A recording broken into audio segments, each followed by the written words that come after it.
নমস্কার, আমি উজ্জ্বল। আজকে ধর্মকথা কিছু আলোচনা করছি, যা আপনাদেরকে জ্ঞানের আলো পৌঁছাতে পারে, তাই মন দিয়ে শুনবেন।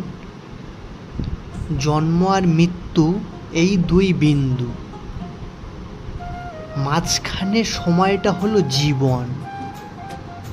জন্ম হলো জগতে প্রথম পদার্পণ, আর মৃত্যু হলো এক শান্তির চিরস্থায়ী নীরবতা।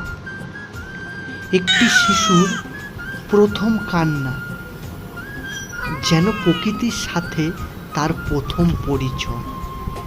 বেঁচে থাকার প্রথম জানা জন্মের মাধ্যমে, আর একটা দীর্ঘ যাত্রার পথ হয়, যেখানে আনন্দ, বেদনা, প্রাপ্তি আর অপ্রাপ্তির সংস্করণ প্রতিনিয়ত আমাদের সংগ্রামী করে।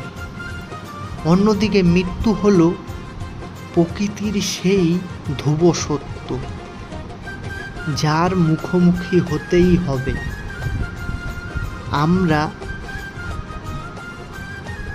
আসি শূন্য হাতে, যাই সব ফেলে রেখে, শূন্য থেকে যার কাজের ছাপ থেকে যায়।